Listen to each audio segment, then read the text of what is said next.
Pour votre construction ou réhabilitation, choisissez Soka Vitre comme une bonne référence de qualité et de solidité. Ny fampalalam-baovao iarahanao amin'ny Soka Vitre. Des produits de première qualité, premier choix, marque originale. Baolay manolotra anao ny fampalalam-baovao. Baolay, toujours meilleur.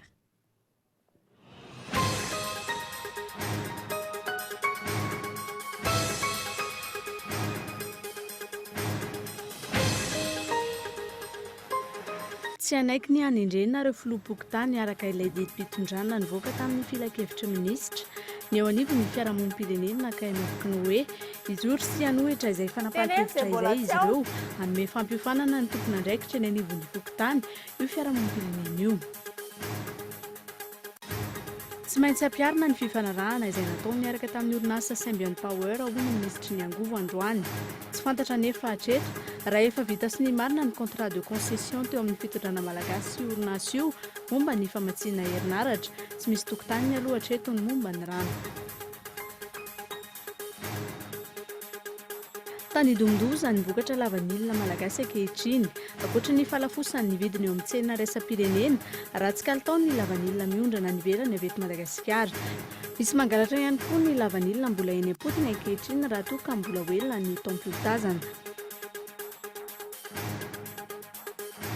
Mitohy hatrany ny fitondrahana vatosoa eo akaikin'ny parka nasional Isala amin'izao fotoan'izao araka ny vaovao azo farany. Mihamaro ny olona tonga mitrandraka any ary ahina ny tsy ahavofe ireo mpitrandraka ireo raha toa ka tsy misy ny fepetra entitra raisin'ny tompona andraikitra. Manamafy amin'ny fifanarahana eo amin'ny Bruxelles sy Ankara momba ny mpifindra-monina any Europa ny firenena mikambana. Mifanesy hatrany ny fionana mialohan'ny fionana tampony izay tanterahana ny 17 ny volana Martsa ho avy izao. Ny antsipirian'ireo vaovao ireo arahinao amin'ny valora.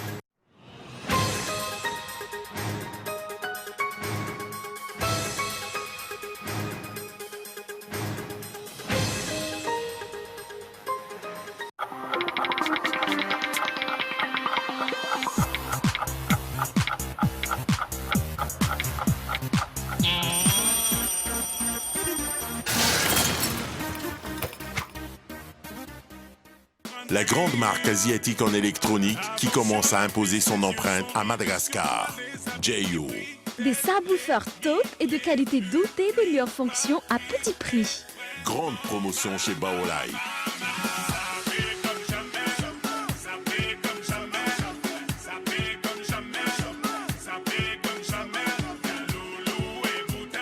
Alors dès maintenant, faites vos achats dans tous les magasins Baolay. Baolay, toujours meilleur. Savy Savy Zavy Yavy Rivo Alexia Patrika no anarana Mirana Tamin'izaho tao niodina tahaka ny tanora biaby ihany ka ty vehivavy tokapo amin'izao tsy afenina fa manankarentsika tsy misy mahaory aloha e de mba ozy ny olona kora mba tafita ihany aloha e natafanavy e tamin'izaho mbola bantikely vao nisy tsy netinety tonga dia manatona dokotera tapa-kevitry fa hagnano dépistage nanao fanabeazanaizana tamin'izaho mbola tanora kely dia milamitsaina samba ny anambady sy samba niteraka aloha loatra efa lehibe avondrozy tamin'ny firaisan'aranofo zavy Savy Zavy Yavy tanora salama tanteraka ny nofinofy samba nisedra olana zao tamin'ny fiterahana sy tamin'ny fitezakony eky izy Zavy assureko kokoa no avoko rehefa milamitsaina aleo manantona dokotera.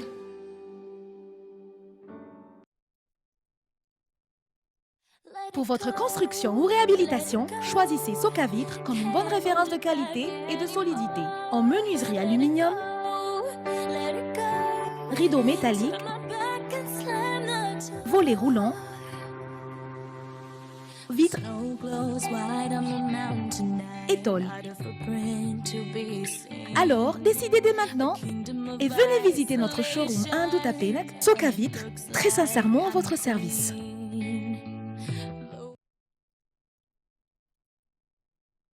Retrouvez les tendances déco du moment chez Géant du Meuble avec ses nouveaux salons design, classiques, modernes, avant-gardistes ou épurés. Et ses salles à manger, tendance et stylées. et des accessoires de tous les styles pour agrémenter votre mobilier. Découvrez de nombreuses idées innovantes dans notre showroom. Apportez une touche de fraîcheur dans votre intérieur. Géant du meuble, bien moins cher, bien chez soi. Géant du meuble, Tanzbat et Béorirk, téléphone 22 571 73.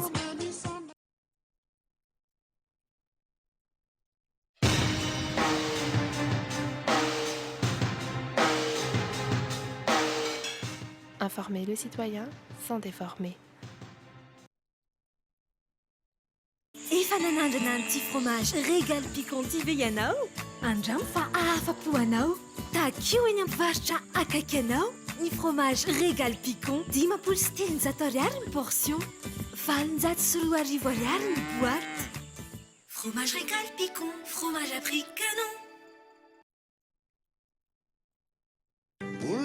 Feoro, gitara roa, ny militsika production dia manohitra antsika Eric Manana sy Dama. Ny zoma araka ny folo mars amin'ny 7 ariva sy ny alahady 3 mars amin'ny 3 ratolakandro samy ao amin'ny 6 isaka an-tanimena. Nasany manokana Jenny sy Voary. Vidim-pidirana 5,000 ariary amin'ny tapakila tsotra ary 2 ariary amin'ny famandriana. Fivarotana an-karatra Super Musique Analakely. Filan-kevitra 033 14 422 10. Piaramias Cool TV. Panoana Entreprise Era. Azatinoina Feoro, gitara roa iarana amin'ny Eric Manana sy Dama.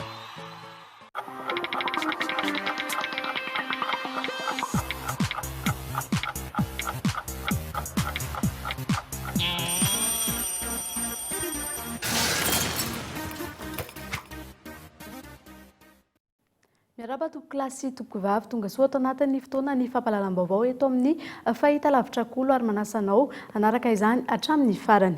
Ny pejin'ny politika avy hatrany no isantarantsika izany. Tsy anaiky ny anendrenina ireo filoha-pokotany araka ilay didim-pitondrana nivoaka tamin'ny filakevitry ny minisitra farany teo ny eo anivon'ny fiarahamonim-pirenena KMF Knoe rano nambaran'izy ireo androany hijoro hanohitra izay fanapahan-kevitra izay izy ireo etsak'ilan'izay dia hanome fampiofanana ihany koa ireo tompon'andraikitra ny anivon'ny fokotany io fiarahamonim-pirenena io. Zora Kotindrina no mitondra izay. Naneho ny heviny ny fiarahamonim-pirenena KMF Knoe androany manoloana ny fanapahan-kevitra noraisiny ny fitondrana mpanantanteraka tamin'ny filakevitry ny minisitra tamin'ny volana febroary ny amin'ny anendrena ireo lehiben'ny fokotany.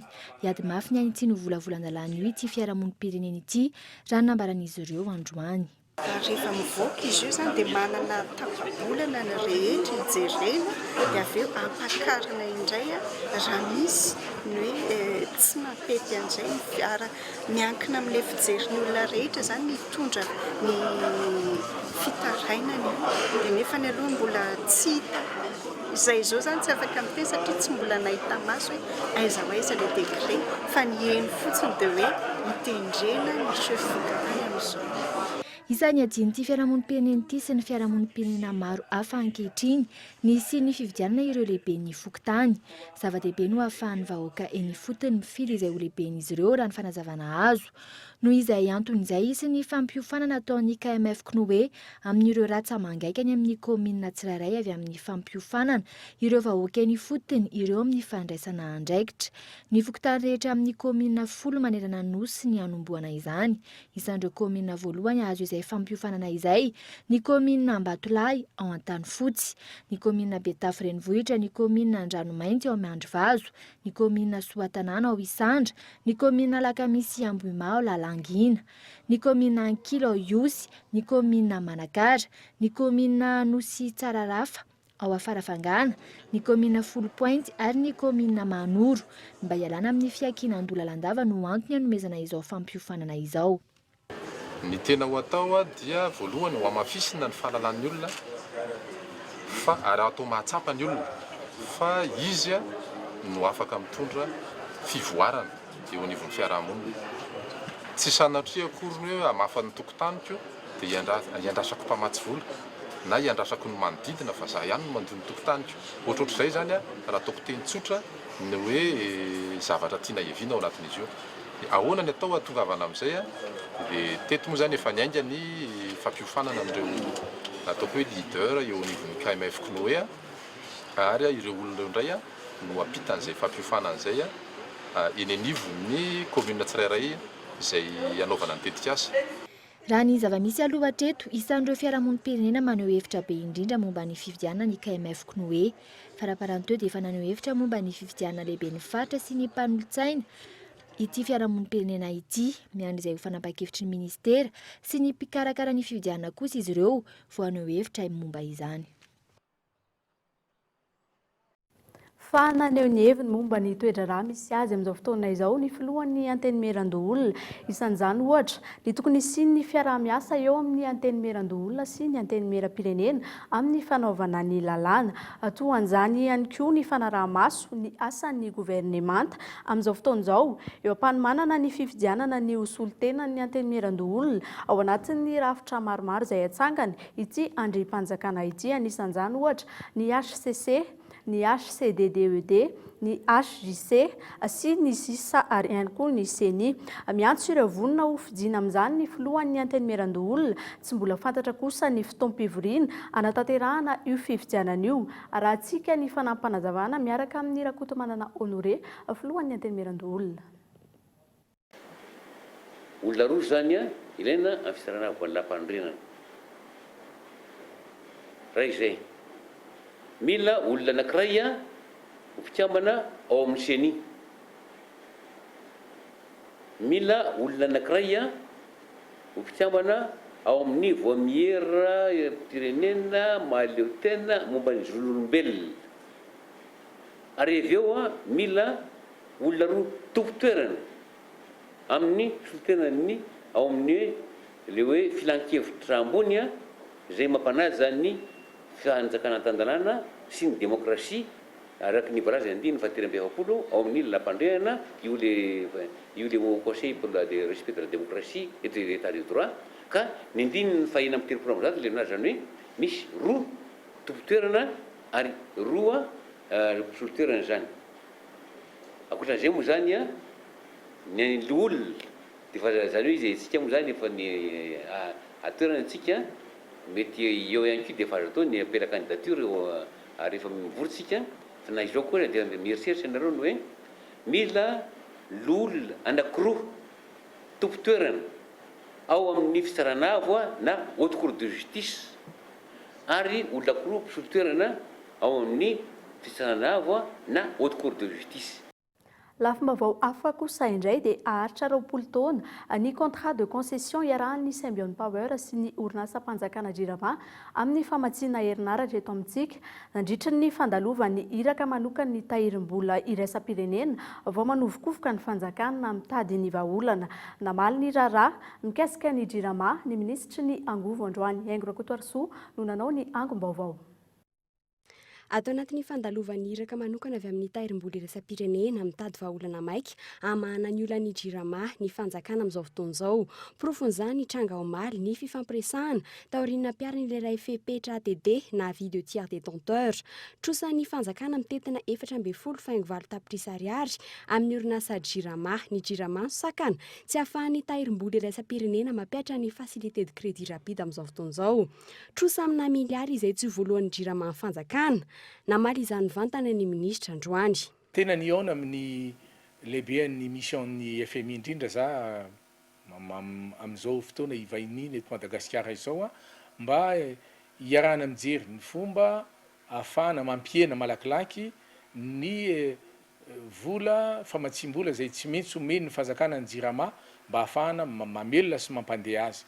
Amin'izao fotoana izao tokoa dia vola tsy tokony tsoforoana no ilain'ny JIRAMA angatany ny JIRAMA ny fanjakana mba ahafahany velona ara-dalàna sy manohy ny famokarana herinaratra ho an'ny mpanjifa malagasy. Rahana indrindra fa rehefa contrat ngeza be ohatran'ireny ny tsy azon'ny fanjakana atao niverina amin'ny teny nomeny efa misy contrat de concession ara-dalàna izay miainga avy amin'ny contrat commercial ny fanaovan'ny Symbion Power sy ny JIRAMA ka nanaovan'ny fanjakana fandrarana miaraka amin'ny Symbion Power amin'ny alalan'ny contrat de concession izay ny tenanay zany manao sony azy amin'ny anaran'ny fanjakana dia iny tsy iverenana iny.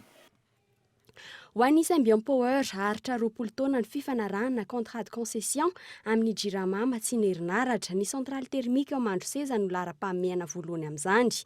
Aorian'izay, isy ny centrale thermique lehibe Ajoro ao Tsimororo, ampiasana menaka mavesatra ary Matsinaerinaratra eto Andrenivohitra. Tsy nasian'ny ministra resaka ny momba ny Dangote, ilay orinasa Senegalais, hiditra antsehatra amin'ny famokarana herinaratra eto Andrenivohitra. Fantatry ny ministra tompon'andraikitra ve ny fifanarahana amin'ity mpandraravahiny ity sa fifanarahana ambadika no nampidirana io orinasa Senegalais io. Ankilany, momba ilay mpiara-mombona antoka-vainy izay fantatra fa hanome vola mitetina 80 hatramin'ny $700 anarenana ny orinasa Jirama, isan'ny fepetra takiny ametrahana vazaha hitantana io orinasa mpanjakana io. Toy ny kompania Air Madagascar, nanamafy androany ny ministra fa tsy mahalala ny momba izany ary tsy mbola nisy antota taratasy miresaka izany nandalo tao aminy. Notsim-pihiny manokana fa ny 20 Martsa izao no ivory ny filakevitry ny banky iraisam-pirenena andinina mety hanomezana fanampiana ny Jirama tafiditra ao anatin'ny tetikasa Bagoz na projet d'amélioration de la gouvernance et des opérations du secteur électrique efa nodinina teto Andrenivohitra ny faefatra sy ny fahadimy volana febroary lasa teo. Iandrasana ny fivoriana eny amin'ny anteny meram-pirenena ny volana Mey izao no andaniana izany tetikasa izay azahoana fanampiana 80 hatramin'ny $500.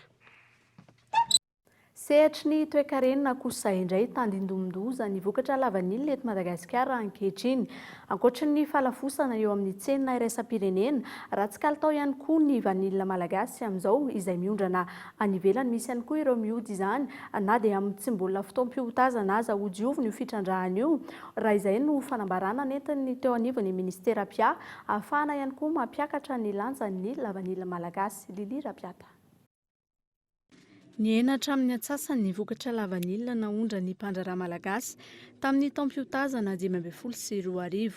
Tsy mifanaraka amin'ny fenitra takin'ny tsena iraisam-pirenena ny lavanilina malagasy noho ny fiotazana azy alohan'ny fotoana. Niakatra ihany koa ankilany ny vidin'ny lavanilina eo amin'ny tsena iraisam-pirenena noho ny fisokafan'ny fifaninanana. Mandidina ny $200 ankehitriny ny kalitaon'ny vanilina, raha toa ka mahatratra $500 ny vidiny amin'ny fotoana mahabetsaka ny tinady. Ny fomba fikarakarana tsy manara-dalàna ny lavanilina no maharatsy ny kalitaony eto Madagasikara raha ny fanazavan'ny mpandraraha. Ny zavatra hita dia ny fampiasana sous vide eo amin'ny poatsa. Iny moa natao hoe poatsa. Aroboka rano ny vanio izany andrahoana. Dia atapy masoandro 3, 4 andro, 5 andro dia atao anatin'ny sous vide. Dia ireny ny heverina fa hoe fa lavany efa vonona ahondrana. Nefa ny processus de développement ny vanilina zany mbola tsy tonga hatramin'ny farany. Ka raha fa amerina ny préparation zany ny exportateur dia efa tapaka iny processus iny tsy miverina intsony iny. 0,8, 1,2 zany ny taux de vanilline hita. Tsy mahatratra ny fenitra takina amin'ny fisian'ny vanilina izay tokony oatra ny 2,7 intsony ny vokatra eto amintsika araka ny fanazavana. Efa mitombo ihany koa ankilany ny mpifaninana amin'ny firenena malagasy amin'ny fanokarana sy fanondranana lavanilina. Ho an'ny eto Madagasikara, ny tsy fahampian'ny fanaraha-maso ny vokatra no tsy ahafahana mampiakatra ny kalitaon'ny lavanilina malagasy ahafahany mifaninana amin'ny avy any ivelany. Fikarakarana ny lavanilina eto Madagasikara dia miara-miaiky ireo mpanjifa ny ivelany, ireo mpividy amongaziny izany fa ny hanitry ny lavanilina malagasy dia hafa mihitsy. Azy hanitra izay no tsy hisy mihitsy fifaninanana eo amin'ny sehatra iraisam-pirenena avoan'izay. Dia izay lazaina hoe raha ohatra ka tsara ny kalitaontsika ka betsaka misy foana ny mpividy an'iny zavatra iny. Nanomboka ny volana janoary no efa nisy nanangona sy nividy lavanilina tsy mbola matoy raha toa ka ny faran'ny volana jolay vao hanomboka ny taom-piotazana. Mahatratra amin'ny antsasabokatra no efa simba sy very ho an'ity taona 2024 ity raha ny fitarainan'ireo mpandraraha. Ny paikady fampiakarana indray ny kalitaon'ny lavanilina malagasy araka izany no hodinina mandritra ny atrikasa eny amin'ny DLC Anosy, Androany sy Rampitso. Any amin'ny faritra Tsimonosy kosa indray dia mitohy hatrany ny fitrandrahana vatosoa eo akaikin'ny parka nasional Oisalo amin'izao fotoana izao. Mihamaro hatrany ireo olona tonga izay mitrandraka any an-toerana, ahina ihany koa ny tsy ahavoafehy azy ireo intsony raha toa ka tsy misy ny fepetra entitra raisiny ny fitondram-panjakana. Narindra Randry Anomanana. mitombo hatrany ny isan'ny olona mitrandraka vatosoa manamorona ny parka nasional Isalo amin'izao fotoana izao. Sarotra ny ahafehy ireo mpitrandraka ireo raha toa ka tsy misy ny fepetra entitra raisiny ny tompon'andraikitra Isa-Tsokajiny. Ny zava-misy aty Lakaka zany amin'izao misy ny ouverture d'enquête zany mikasika an'ireo gendarme zany dia voatona tamin'ny resaka hoe makavola 20 000 ariary na 100 000 francs isaky ny lavaka aty an-toerana. Fa ny antony manam-pahefana avy eo io ny tena Komaly Riva. Dia zany ny vaovao azoko hoe misy enquête ary raha ny fantatra dia hoe avy any Antananarivo no isana izay famotorana sy fanadihadiana aty Andohany Lakaka izay. Raha ny zava-misy eny amin'ny parka aloha zany hatreto dia mbola tsy misy ny fepetra miraisana. Nanontany avy eo anivony no OMC na Omaly dia nilaza ny tena amin'izareo zany fa hoe mety hisy ny filatsahana fiafidinana zany fa ny tena zareo hoe raha ny fahitan'zareo ny zava-misy aty dia tokony ny OMC no hijery fotony hoe ahoana ny fomba ahafahana manala an'ireo olon'ireo. Zay ny zavatra azo ambara fa dia barana tanteraka ny fitrandrahana aloha zany aty toerana fiarovana ny manolorana sisin'ny parka moa zany hoe tambohan'ny parka mihitsy ity trandrahana aty Lakaka ity. Dia maromaro no zavatra andesana moa zany hoe manahy ihany, zany hoe manahy ihany ny tena zany izay mitazana izy sendra mba misy olona manam-pahefana tafiditra anatin'ny fitrandrahana ao matoa tsy misy fepetra raisina manao ny zavatra io. Fa ny rarina moa zany dia misy fepetra ho raisina amin'ity androandroany ity dia miankina amin'izay zava-misy izay no ampitana ny vaovao zany ohatra ka misy fivoarana toetra raha aty Lakaka ho an'ny PDG. Ankilany tsy mbola misy tatitra azo avy amin'ny mpitantana ny parka Isalo ka nahatonga ny tsy fandraisana andraikitra eo anivon'ny lehiben'ny faritra izay azo antso an-Tariby ny hariva teo. Zany ny autorité locale ao amin'ny commune aloha voalohany indrindra. Fa tsy mahita mesure ny commune dia afaka manao compte rendu aty na mandefa amin'ny district na afaka mahita mesure amin'ny OMC zany nandefasany le fanairana. Dia mandray OMC mitarika ny mijery ny mesure haingana mesure préventive. Dia aveo fa tsy hita ny fa tsy afaka manao envahissement ny zone tampon amin'izay fa miditsy amin'ny zone tampon dia mandray mesure curative amin'izay zany.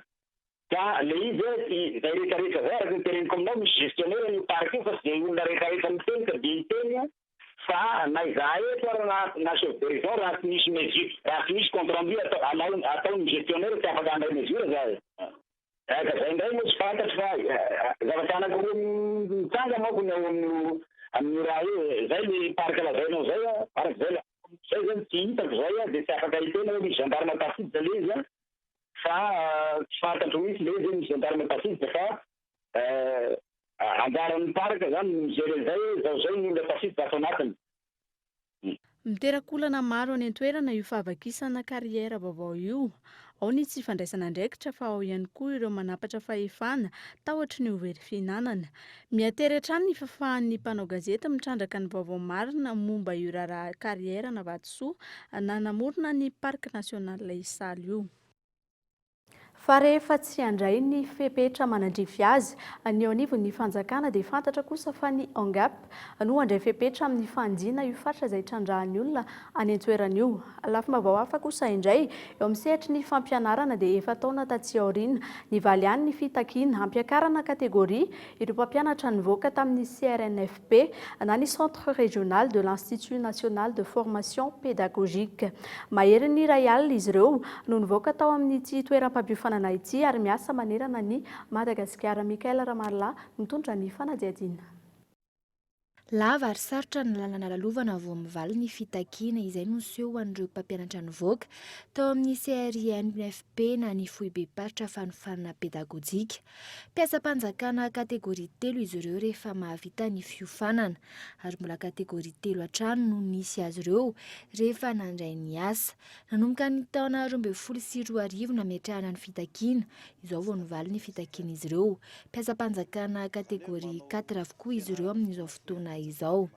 Misy elanelany be ilay izy satria raha vao mandray an'ilay kategoria 4 zany hoe bac plus 2 zany dia efa tafiditra anaty statut universitaire. Zany hoe manao fianarana fotoana fohy ihany fotsiny zareo dia mahafaka mahazo licence dia afaka manohy ny fianarana makany. Faharoa na eo amin'ny marika rano dia misy fiatraikany, misy elanelany be ny maha kategoria 3 sy ny maha kategoria 4. Ny ady atao amin'ny fanatsarana ny fiainan'ny mpampianatra tsy hoe tombontsoa fitiavan-tena fa hoentina ho any amin'ny sehatry ny fampianarana. Ny fanirianay zany dia ho hita taratra any anivon'ny sehatry ny fampianarana fa voakarakara tokoa izy ireo ary afaka mitondra ny traikefa sy ny fahaizana amin'ny olona navoaka ny toeram-piofarana azy ireo zany. Ratsahivona ny taona 2024 no namafy ny tolona nataon'ireo mpampianatra nivoaka tao amin'ny CRNFP. Nanao mizana tsindrinila ny mpitondra ka ireo mpampianatra antsoina hoe enseignant primaire na EP vao mivoaka dia kategoria 4 avy hatrany. Tsy ny mpampianatra ihany moa no mitaky izay fampitoviana kategoria sy ny karama izay amin'ireo tompona ndraiky mpanjakana, ireo mpiasa-mpanjakana ambony ihany koa dia mitaky izay fampitoviana izay, ohatra amin'izany ireo administrateur civil stagiaire izay manana 10600 nefa ireo inspecteur sy agent diplomatique stagiaire kosa dia manana 10950 mitovy ihany anefa ny diplôma nidirana teny amin'ny ENAM sy ny taona izay nianarana teny. Toizantsika hatrany ny lafim-baovao hafa kosa indray dia isindray ny zato andro manokana iadina amin'ny tsy fahampitsakafo any amin'ny faritra Atsimon'ny Nosy afaka 12 andro no ivoaka ny paikady arahan'ny gouvernemanta sy ny mpiara-miombonantoka avy any ivelany. Ankilany ihany koa dia ny rano no tena fototry ny olana izay tokony tadiavana vahaolana maika saingy tsy mbola misy resaka hatreto. Aingo Rakotoarisoa.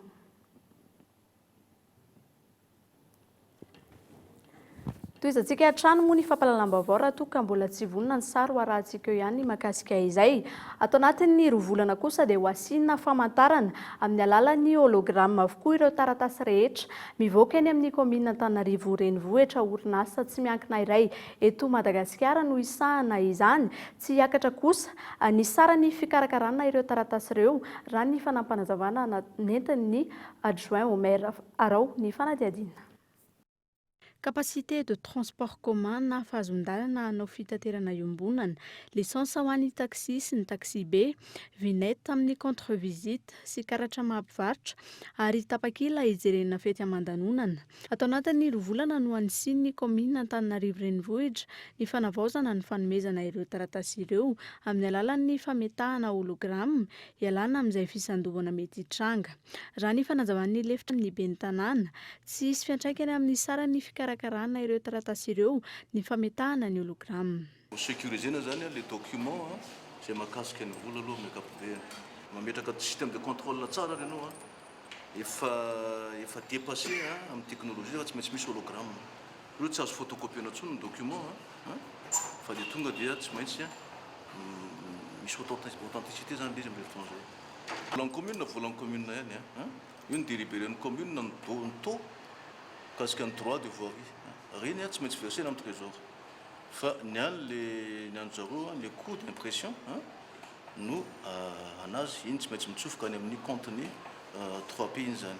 Iny mbola fa misy fiara-miasa ihany amin'ny resaka social. Raha ny fanazavana azy dia 20 isan-jato amin'ny ampahambolina amin'ny fikarakarana ireo taratasy ireo no atokana amin'ny kitapom-bolina ny fiaraha-miasa ny commune amin'ny orinasa tsy miankina Ametis izay sahana ny fanamboarana ny hologramme. Izany hoe ao anatin'ny kitapom-bolina ilay antsoina hoe partenaire public privé. Androany no notanterahana ny fanaovam-tsiny teo amin'ny commune Antananarivo renivohitra sy ny orinasa tsy miankina Ametis. Azo heverina araka izany fa mety amerina amboatra ny antota taratasiny ireo mpitondra taxi efa manana licence na mpivarotra efa manana karatra ka tsy mbola misy hologramme.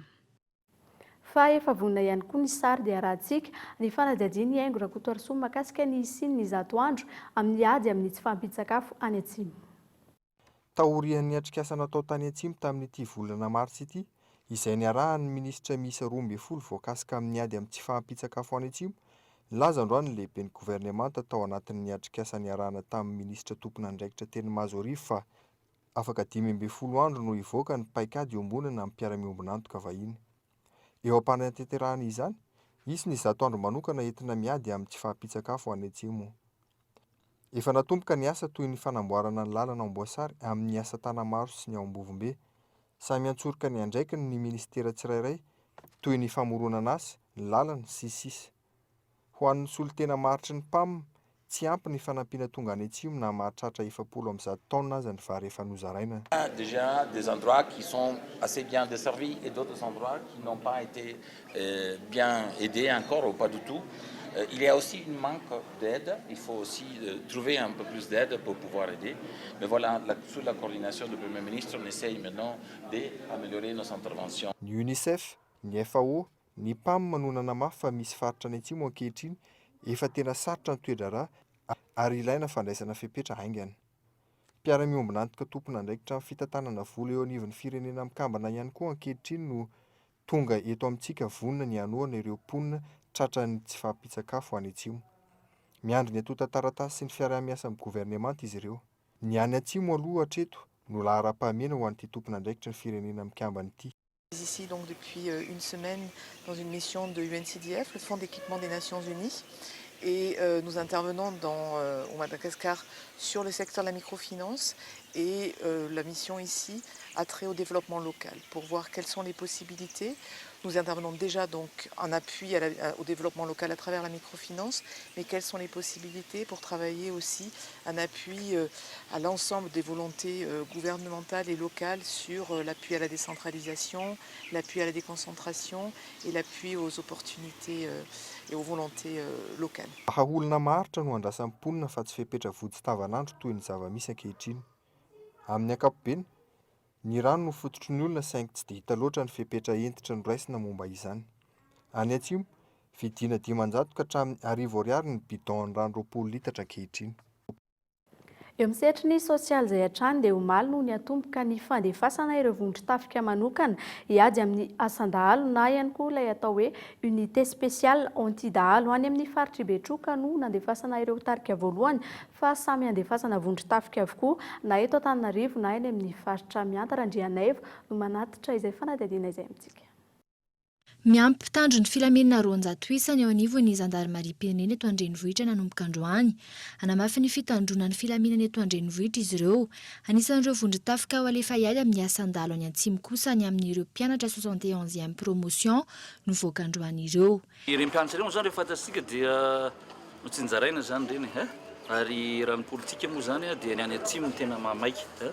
Ny any Atsimo nahazo be indrindra tamin'ireny mpianatra nivoaka tamin'ny adiny fa 170. Ho any teto Antananarivo dia atonotony ihany ny azo zany. Ireny zany dia eo amin'ny 200 manodidina 200 ny azo ny Antananarivo izay nitsinjaraina teto Antananarivo Analamanga zany sy tany amin'ny groupement anankiefatra Vakinankaratra, Bombolava sy Itasy.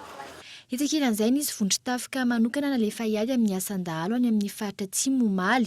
Fanombohana any amin'ny faritra Atsimo araka ny conseil de gouvernement tamin'ity herinandro ity. Faritra rehetra kosa no andefasana izany anisan'ny eto Andrenivohitra. Miaramila efa voahomana manokana momba izany izay ao anatin'ilay unité spéciale anti-dahalo kosa no alefa.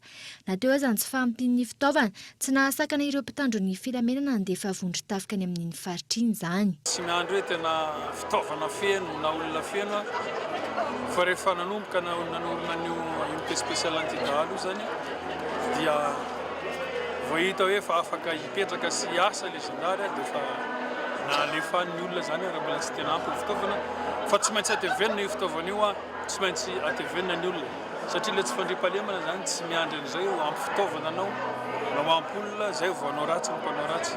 Hatreto, misy solosolo isam-bolana ny fandefasana ireo tarika anti-dahalo ireo. Misy anefa ny tetikasa ametrahana tanteraka tarika isa isaky ny faritra rehetra. Endrasan'ny mponina arak'izany ny vokatra ity tetikady vaovao ity. Sehatry ny tsy fandriam-pahalemana izay hatrany dia nanamarika ity herinandro ity ny fanakorontanana nitranga nandritra ny andron'ny vehivavy ny Valomaritsa lasa teo tany amin'ny faritra ankilany ihany koa dia nahazo vahana ny famonotena indrindra tamin'ny alalan'ny fitsorahana eny ambanin'ny fiara mandeha. Narindra Randrianimanana no nanao ny ango-baovao. Ankoatra ny tranga nahazo ny VMMM tany Mananjary tamin'ny andro ny vehivavy tamin'ny Valomaritsy ny trangana fanakorontanana ihany koa tamin'ny andro io tany commune Vatolahy district Miandrovazo. Nanapoaka ny basy nandritra ny lalonana tany toerana ny Jolay miisa 7. Nanatrika izay hetsika izay anefa ny mpitandro ny filaminana ka nisy ny fivandonana. Lavy ny bala ny mpitandro ny filaminana ny ho tamin'izy ireo raha nandositra ny dimy hafa. Ny toy ny lanonana tany Miandrovazo taorianan'ity fidanitra sy ny fifandonana ny tranga tany toerana. Nalaza tato tany koa ny famonoan-tena indrindra amin'ny alalan'ny fitsoahana any ambany fiara mandeha eny an-dalana. Tranga iray niseho tamin'ity herinandro ity, naratra mafy teo amin'ny lohany ity niaran-doza ity raha efa indroa no efa nialan'ny fiara. Ny fiara fitateram-bahoaka iray no tsy hita fiala ka niafara teny amin'ny fefoloha teny amin'ny lalan'ny Digue. Noentina teny amin'ny hôpitaly avy hatrany ilay tovolahy, nateo azy ireo nanatry maso no teritra tamin'ny fietsiny. Raha tsy ivona tsy ela izay no nitrangana famonoan-tena amin'ny alalan'ny fiarandalamby kosa indray. Avitra Soamatsara ity farany saingy naratra ihany koa ny lohany. Mbola nanamarika ny herinandro hatrany ny fanafiana etsy sy eroa ireo lozam-pifamoivoizana toy ny tany Mapikony izay naratra ny olona enina. Ankilan'izay mirongatra hatrany ny fanendahana sy ny fanaovana sito mahery eto an-drenivohitra. Anisan'ireo lasibatr' ireo jolahy ihany koa ny mpitandro ny filaminana ary nahitana basy ny mpitandro ny filaminana tamin'ireo basy tratra tamin'ny herinandro ity. Fa mpangalatra filina ny Jirama miisa 3 hafa ihany koa no voasambotry ny zandarmaria pirenena atao amin'ny faritry Manjakandriana ny alarobia lasa teo. Taorian'ny fanadihadiana olona 3 hafa indray no voalaza fa mpangalatra voasambotra niaraka tamin'izy ireo. Filiny Jirama mirefy 200 metatra efa vonona ny ahondrana any Ambatolampy no tratra tamin'ireto voalaza fa mpangalatra ireto. 3,000 ariary moa no amarotana ny iray kilao amin'ireo filina ireo. Tsy voalohany izao raha ny fanadihadiana natao sy ny fanazavana no ny mpitandro ny filaminana avy eto an-drenivohitra izy ireo saingy tonga hatrany Manjakandriana manao ny asa ratsy ny fanampanazavana iarahana amin'ny commandant Rakotondravony Zavamanantsoa Ema. Teny amin'ny taxi Borosy ireo mpangalatra roa lahy nitondra ireo kabla avy nangalarina ireo izay marina fa ny receveur ny taxi Borosy nitondra azy izay fa mifanerasera tsy tapaka amin'ireo gendarme no nampandry fa misy olona mampia ihany ka avy hatrany izy ireo dia nanatona ny gendarme izay miasa amin'ny lalana teo mahazo ka dia noraisipotsiny teo ireo roalahy nitondra an'ilay kabla nangalarina. Kabla eo amin'ny 200 metatra eo zany ny tratra tamin'izy ireo izay marina fa efa nisy tranga vitsivitsy ihany nisy eo talohan'izao fa zao vao tratra. Maresaka avy any ivelany kosa indray manamafy amin'ny fifanarahana eo amin'ny Bruxelles sy Ankara momba ny ireo mpifindra-monina ao Eropa ny firenena mikambana mifanesy hatrany ny fionana mialohan' ilay fionana an-tampony izay ho tanterahana ny 17 ny volana Martsa ho avy izao. France 24. Tsy mitovy hevitra hatrany ny firenena Europeanina sy ny firenena mikambana manoloana ny fepetra ho raisiny amin'ireo mpifindra-monina tonga any Grèce. Tsy voafeny ity firenena ity intsony ny fahatongavan'ireo mpisoko-ponenana any toerana. Angela Merkel izay manamafy hatrany ny fanohanan'ny firenena Grika manoloana izany. Ny firaisankina eo amin'ny sampikambana eo anivon'ny vondrona Europeanina no lana natokana ivoalo anton'izany ho hiatrany chancelière Angela Merkel. Tamin'ny herinandro ity, ny fanesy ny fanakatonana sy ny tsy fandraisana n'ireo mpitso-ponenana aman'alina mihisika ao Grèce amin'izao fotoana izao. Ankilany, manamafy amin'ny fepetra merenana n'ireo mpifindra-monina izay mangataka atao sesitany hiditra any Grèce. Ny firenena mikambana nandritra ny fionana tany Bruxelles omaly. Nanambara ny solitena teo anivon'ny firenena mikambana fa fanitsakitsana ny zon'olombelona izay ny fepetra izany.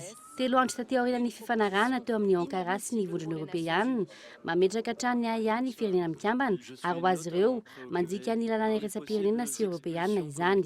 Vokany mizarazara ny hevitr'ireo firenena mikambana ao amin'ny vondrona Europeanina manoloana ny olana ny mpifindra-monina amin'izao fotoana izao. Manana hatramin'ny 17 Martsa izao izy ireo andiniana lalina ny momba ny olana ny mpifindra-monina any Europa izay. Fa mialohan'ny anakatonana ny pejin'ny fampahalalam-baovao androany dia indro atsidika aminao ireo vaovao nisongadina tamin'ity anio ity. Tsy anaiky ny anendrena ireo filompokotany araka ilay didim-pitondrana nivoaka tamin'ny filan-kevitry ny minisitra farany teo ny eo anivon'ny fiarahamonim-pirenena KMF Knoe ary ijoro anohitra izay hatramin'ny farany. Tsy maintsy hampiarina kosa ny fifanarahana izay natao tamin'ny orinasa Symbion Power hoy ny ministry ny Angovo androany. Tsy fantatra nefa hatreto fa efa vita sy ny marina ny contrat de concession teo amin'ny fitondrana malagasy sy io orinasa io. Tanidomdoza ny vokatra lavanilina malagasy ankehitriny, ankoatran'ny falafosany eo amin'ny vidin'ny tsena iraisam-pirenena dia raha tsy kalitao ihany koa ary misy mangalatra sy mioty manta ny lavanilina eto amintsika. Mitohy hatrany ny fitrandrahana vatosoa eo akaikin'ny parka nasional Isalo amin'izao fotoana izao. Mihamaro ireo olona izay tonga mitrandraka izany ary sarotra ny hamehezana ny raharaha toa ka tsy misy ny fepetra entitra raisin'ny fitondram-panjakana. Tapitra tsy antokoa tompoko lasy sy tompoko vavy ny fotoana ny fampahalalam-baovao ankasitrahako ianao nanaraka izany hatramin'ny faran'ny veloma tompoko.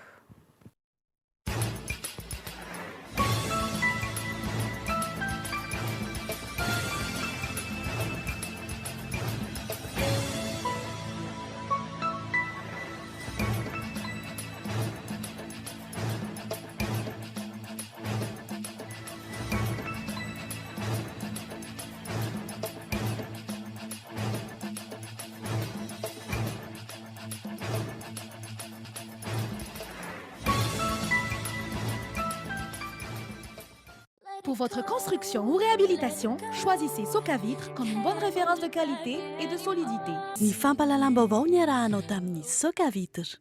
Des produits de première qualité, premier choix, marque originale. Baolay nanolotra anao teo ny fampahalalam-baovao. Baolay, toujours meilleur.